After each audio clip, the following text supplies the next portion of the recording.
మైలవరం నియోజకవర్గంలో జరుగుతున్న అక్రమ మైనింగ్పై మాజీ మంత్రి జోగి రమేష్ ఎన్టీఆర్ జిల్లా కలెక్టర్కు ఆధారాలతో ఫిర్యాదు చేశారు. విజయవాడలో కలెక్టర్ను కలిసి పీజీఆర్ఎస్ ద్వారా ఇసుక, గ్రావెల్ అక్రమ త్రవ్వకాలపై వినతి పత్రం అందజేశారు. ఎన్జీటీ నిబంధనలను ఉల్లంఘిస్తూ సహజ వనరులను దోపిడీ చేస్తున్నారని ఆరోపించారు.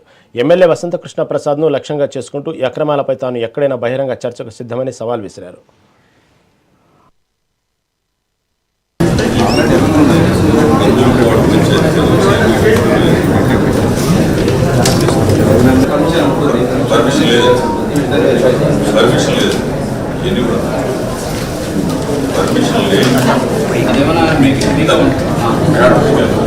దామూరు స్కూల్ అక్కడ కూడా మేము వెళ్ళి మేడం చెప్తే పంపించారు.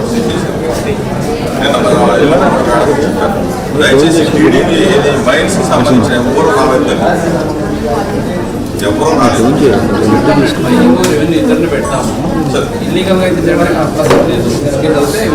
సార్ మీరు జిల్లాధికారి దయచేసి మీరు గ్యారెంటీ చెప్తారు సార్.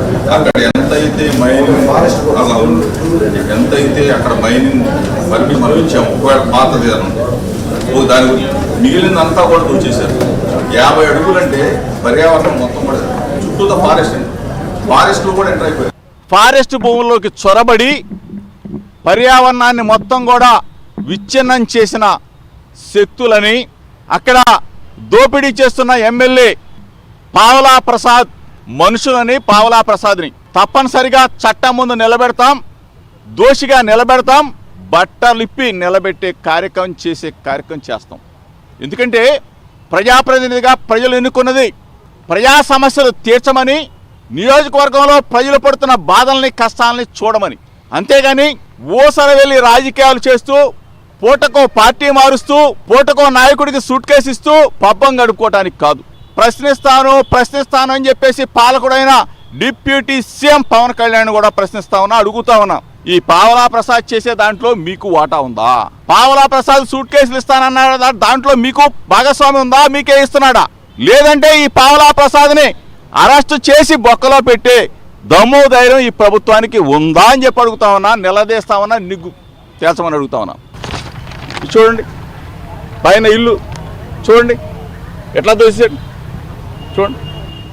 అధికారులకు కళ్ళున్నాయా? మైనింగ్ డిపార్ట్మెంట్ ఉందా? రెవెన్యూ డిపార్ట్మెంట్ ఉందా? పక్కనంతా చూడండి ఫారెస్ట్ డిపార్ట్మెంట్ అధికారులు ఉన్నారా? ఎక్కడికి వెళ్ళిపోయారు? ఇది చూడండి బొక్కు లైన్స్. దయచేసి మీడియా మిత్రులు రాష్ట్ర ప్రజలకు తెలియజెప్పాలా, ప్రభుత్వానికి తెలియజెప్పాలా, చంద్రబాబు నాయుడు కళ్ళు తెరిపించాలా. డిప్యూటీ సీఎం పవన్ కళ్యాణ్ పర్యావరణాన్ని పరిరక్షిస్తాను, అడవుల్ని కాపాడుతానని చెప్పి తిరుగుతున్నావే, అడవుల్ని మొత్తం కూడా నాశనం చేస్తున్నారయ్యా. బ్రాందీ షాపుల్లో పావలా వాటాలు, బారుల్లో పావలా వాటాలు, రియల్ ఎస్టేట్లో పావలా వాటాలు. పావలా ప్రసాద్ ప్రజాసేవ చేయట్లా. మీరు సర్వేలు చూసుంటారు కదా ఈ మధ్య, కొన్ని సర్వేలు ఎన్టీఆర్ జిల్లాలో 7 శాసనసభ్యులు అట్రప్లాప్ అయిన శాసనసభ్యుడు ఎవడైనా ఉన్నాయంటే ఈ పావలా ప్రసాదే.